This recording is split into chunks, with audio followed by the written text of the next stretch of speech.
Oups. Man li ma gëm mooy y a qu'une seule urgence, c'est de se mettre au travail. Dem jëli Macky Sall dugg fii génn fële ça ne réglera rien du tout. Les faits sont amnistiés parce que su dee affaire les morts là dañu amnistier fii suñu bëggee ñu juger ko dëgg nañu tëbal amnistie bi.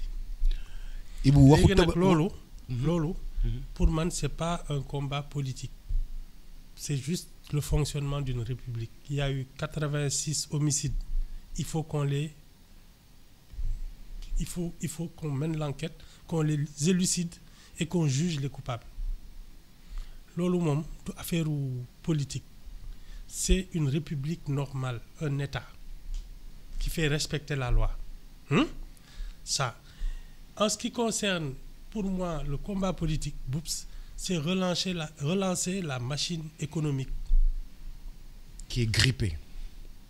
Parce que lii, ça va nous divertir. Indil Macky Sall, yóbbul Macky Sall, mën na nekk, mënul nekk. Les vrais problèmes, on n'en parle pas. Ce sont des problèmes économiques. Remettez les gens au travail. Da nga bëgg wax ni même bu ñu defee assemblée nationale loi bi nga xam ni moo koy accuser ak yooyu yëpp mënuluñ ko dara. Ndax fee yi dañ ko amnistier. Ils ont amnistié les faits. ñoom ñoo ko voté. Su dee affaire 80 morts yi nii. waaw les faits sont amnistiés. nañu lever amnistie bi su dee loolu rek la nañ ko lever abrogé ko ba xam parce que de toute manière les morts là il faut qu'on sache qui a fait quoi. Maintenant man li ma gëm mooy c'est le prochain régime qui sera ni Pastef ni APR qui peut régler cette histoire. Lever l'amnistie, laisser les enquêteurs faire leur travail. Man loolu laa gëm.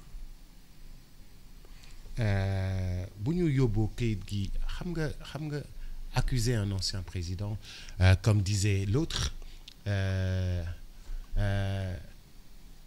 c'est franchir une ligne rouge, c'est mettre le Sénégal au devant de la scène internationale. Déjà nous avons énormément de problèmes avec ay FMI, avec tous nos partenaires à travers le monde. Si on veut rajouter encore une machine judiciaire qui va être très internationalisée, ça peut ternir l'image du pays qui, l'année prochaine, va accueillir des JOJ là. Non, man daal. ñoom seen biir la. Macky Sall ak waa Pastef. C'est leur problème. Mais xam nga loolu dafay jël otage dëkk bi. Macky Sall ak waa Pastef, ça va prendre en otage le pays pendant. C'est leur problème. Alors au moment où les gens doivent travailler, comme tu dis que dañu am ay problèmes économiques, on va être dans une machine judiciaire. ñoom Boubs ñoo doon waxtaan guddi. ñoo doon waxtaan guddi. Macky Sall ak waa les gens de Pastef là wala loolu da nga ko fàtte. ñoo doon waxtaan par guddi. waaw. ñii di dem Mermoz. waaw. ñuy tëju ci dans l'intimité de la du salon de Macky Sall di waxtaan. di signer ay protocole. dont tout le monde parle mais que personne n'a vu. Donc vraiment c'est une affaire là. Mais moi ce que je considère comme urgent, Boubs, c'est la relance de l'économie. Il n'y a pas d'autre urgence. ñoom après seen ay comptes parce que ce sont des règlements de compte qui seront politiques. Je dirais même politiciens. ñoom ñoo doon waxtaan seen biir. Ils n'ont qu'à voir cette affaire-là. Est-ce que c'est vraiment entacher sa représentation pour 2029 mu bañ fi ñëwati nga xam ne 2029 bu fi ñëwee da leen di gêner. Ça c'est évident. Oui non seen problème la sax. Macky Sall. moo doon waxtaan ak waa Pastef. ba arrêté fi processus électoral ne day reporter élection yi. dugalaat ñoom Ousmane Sonko yooyu ci biir jeu bi. Poignard des candidats. C'est la suite logique. leneen amu ci.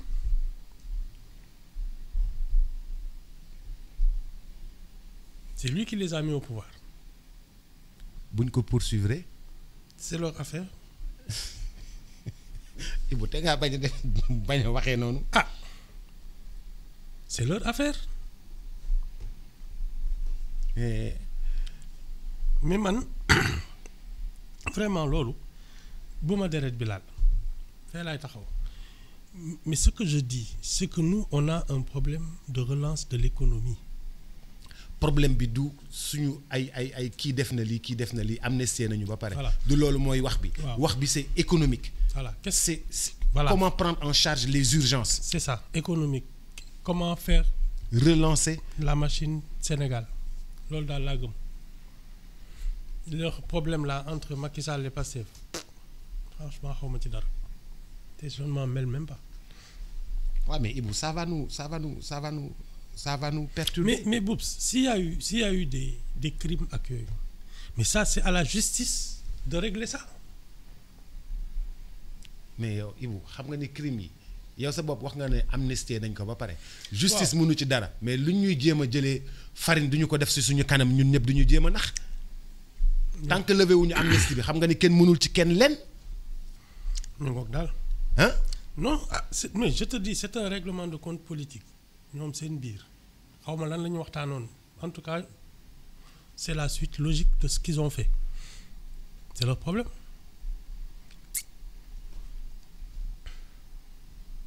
ñoom la seen biir man kat gis naa ko fii ñi naan dañ doon dem Mermoz di waxtaan ñi naan protocole xaw ma lan Cap Manuel c'est tout. ay émissaires yi jaabante waaw di dem. moom ba mu fiy génn. Diomaye moo ko jox avion. bi muy génn Sénégal. waaw du avion Diomaye la génnee. seen ñoom la rek.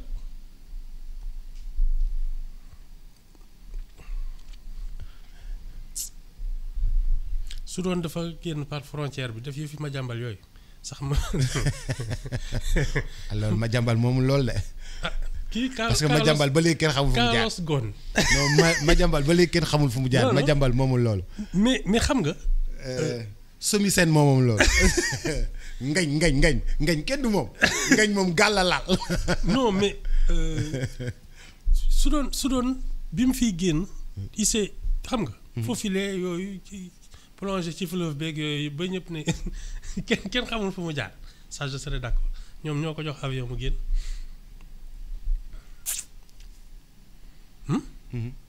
mais est-ce que Macky Sall nu mu amee succès nii ci àdduna bi fu mu dem nit ñi topp ko ndiiraan ñu koy invité ci sommet yëpp même ak chef d'État yi bu ñuy daje. mu ñëw ëpp ora chef d'État yi. ci xew yi. nit ñi di yeneen chef d'État yi di daw di photo ak moom est-ce que ora boobu Macky Sall am gêné wu leen. non pourtant je sais pas qui l'a dit avant même les élections de 2024.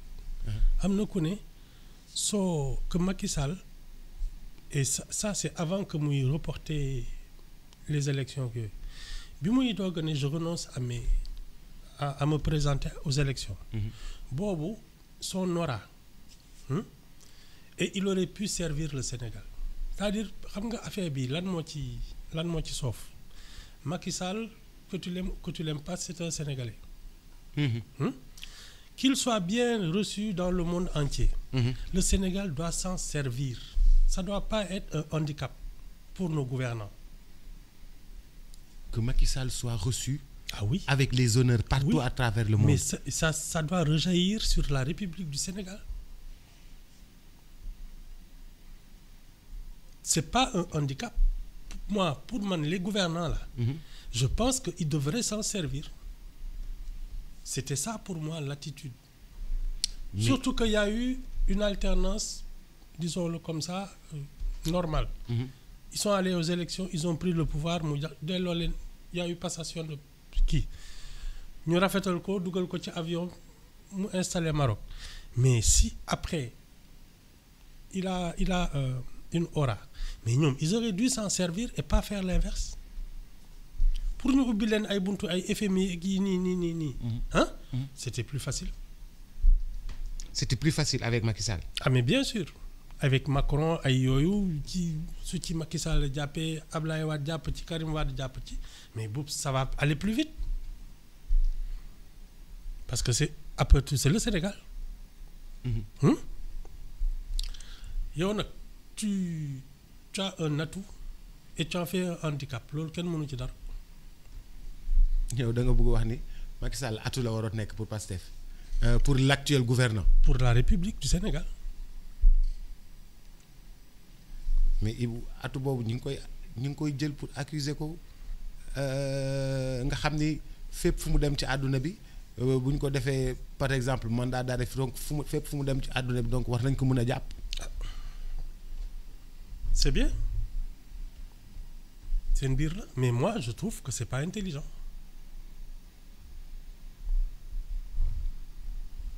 Qui mène le oubil ay bunt, il a un carnet d'adresse que tu n'as pas.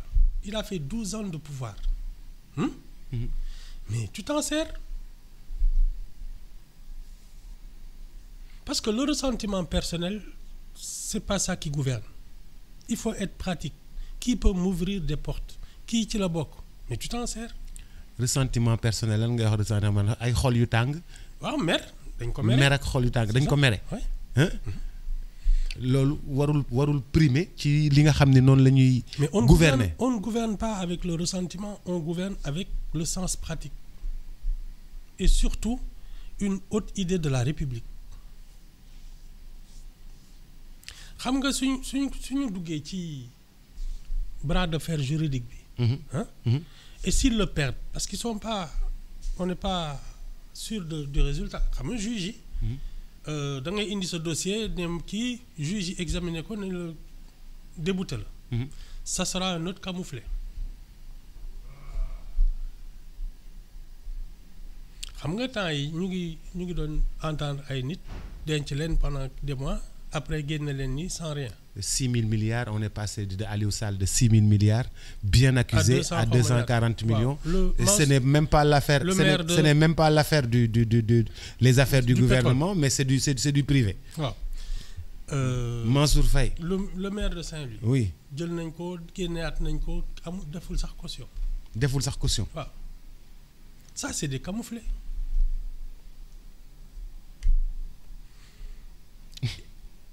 Non. Moi, je trouve que l'intelligence pratique voudrait que tu comptes sur tes atouts. Or, les atouts, dont un ancien chef d'État, qui est encore assez jeune, relativement, qui a des entrées partout, et qui est bien reçu dans le monde. Mais, poups, tu t'en sers comme un bélier. Le bien reçu dans le monde, là, moi, gêné. Mais moom laa lay expliquer ñoom dañ ko jël comme un handicap alors que c'est un atout. xam nga man kañ laa naroon am problème fu Macky Sall dem ci àdduna bi ñu ne ko yow sàcc nga reykatu nit nga dégage, ça rejaillit sur le Sénégal, n'est-ce pas? Oui. loolu man su ko daloon ci laay ne effectivement waratul génn parce que daf ñuy toroxal, il nous fait honte. Mais c'est pas le cas. C'est pas le cas, il est reçu. Wow. Mais tu en fais un atout? Voilà, l'humeur, c'est compliqué. Non, c'est pas compliqué, mais gars yi est-ce que ñun ñi jiite noonu la ñu koy gisewuñu ko noonu affaire bi sabre bi foog Macky Sall foog ñu dagg bopp bi. Mais poups, c'est une perte de temps, c'est une débauche d'énergie, de moyens inutiles. jaru ko. Wade. Diouf l'a jeté en prison à chaque élection. Au 88, 93, 94, même 84, xaw ma 83. jot na fi def marche xaw ma lan. 84 je crois. On l'a jeté en prison plusieurs fois. li mu njëkk wax bi ñu ko falee mooy Diouf baal naa ko, je l'ai amnistié. Et il en a fait dem seeti yaayam ne ko yow sa njaboot yëpp maa ciy teg sama loxo kenn du leen laal. Mais ça a rejailli sur le Sénégal. Après, Diouf a été à l'OIF ak yooyu, mais ça a rejailli sur le Sénégal. dañuy ne mais c'est quel pays ça? Je sais pas à l'époque si tu t'en souviens, TV5 a fait un spécial Sénégal 24 heures à Dakar. ba dem cosaan fekk fa Youssou Ndour ci guddi gi. alors je me rappelle très man bien. mi pour la presse man la ñu invité kii woon interview woon track dañu noon journal bi dafa bizarre. TV5 teg journal yëpp ne sa journal moo gën a bizarre ci journal yi. moo tax ñëw ci yow ñëw sa rédaction. alors je te dis ils sont venus nous filmer là-bas mais c'était parce que justement l'alternance avait frappé tout le monde et on s'en était servi ñu ubbil la ay bunt di la naan financement yi kay yaa ko yéexal. il faut t'en servir. Là on semble faire le contraire. C'est ça. C'est-à-dire que tu as l'impression qu'il court à contre-courant de l'histoire. Direction bi lañ naroon jël ñu jël beneen bi. Ah mais la preuve la note du Sénégal se dégrade 3 fois en 1 an. La note du Sénégal se dégrade 3 fois en 1 an mais Ibou FMI lu mu ñu yabe. Oups. waaw Quand tu as la fièvre. La fièvre. waaw tu ne casses pas le thermomètre. Tu te soignes. Le FMI non, c'est le gendarme de la finance. boobu tubaab xawma ko de. Quand tu n'as pas la fièvre.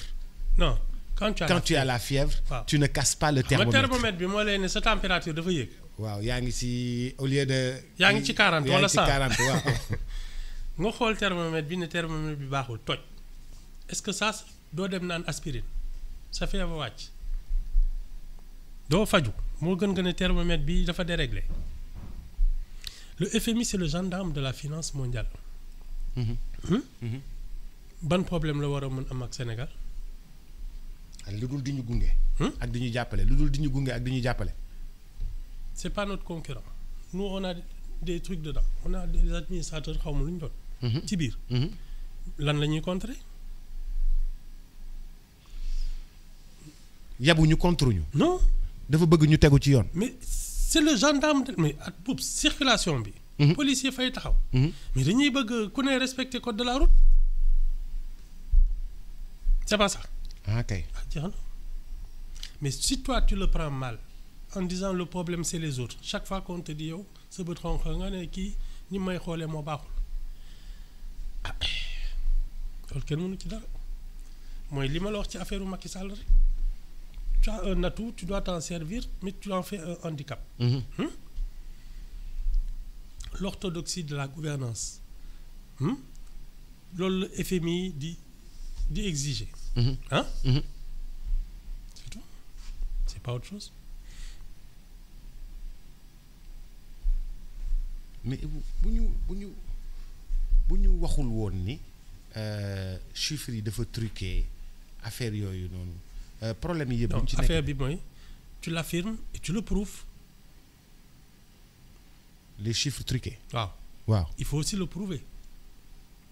parce que FMI avait des notes le Sénégal avait des notes la Banque centrale avait des notes. Il faut le prouver.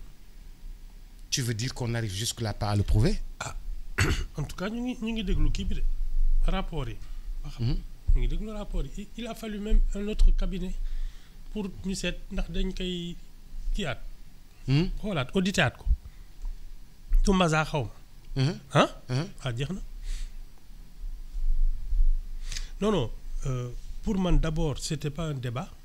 Parce que les audits les contrôles ak yooyu c'est normal donc c'était inutile d'en faire un débat. Maintenant mooy comme je dirais tu avais une bonne direction à prendre. C'est-à-dire le train en marche dans la continuité. Tu as fait des atouts surtout que ñoom seen transition bi apparemment ils sympathisaient. Si transition bi ils sympathisaient. Tu n'as pas vu on les a reçus plusieurs fois au palais machin kii ak yooyu.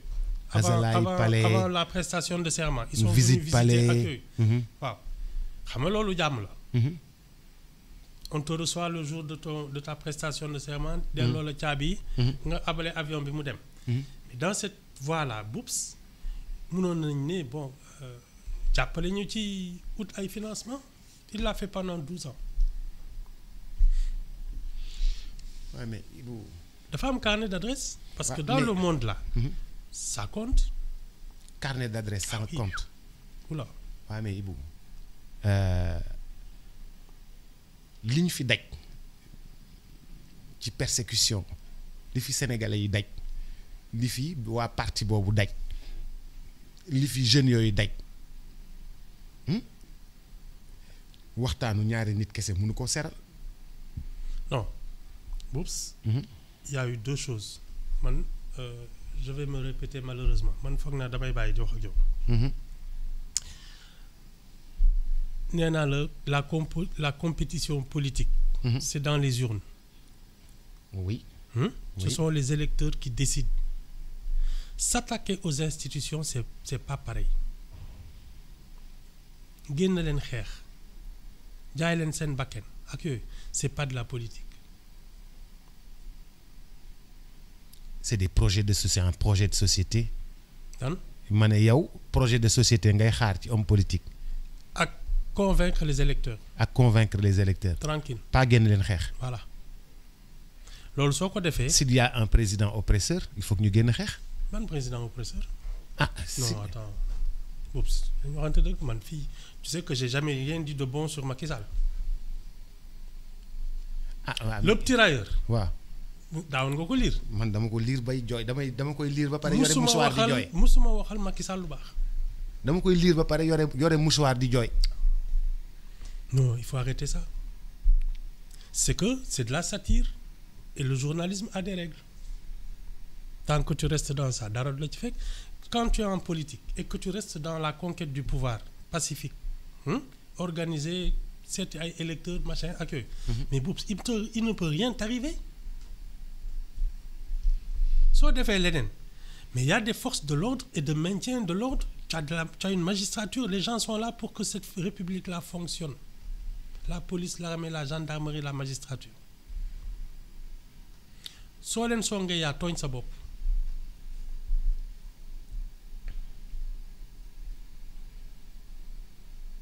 C'est tout.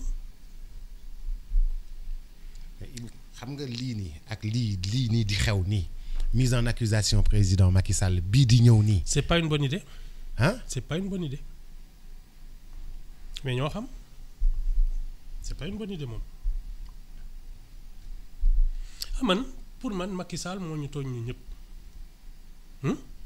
mais ça c'est pas une bonne idée. C'est pas une bonne idée. Non. De toute façon nañ def rek comme ñoom ñoo xam ni ñuy fonctionner. nañ ci dem c'est pas une bonne idée.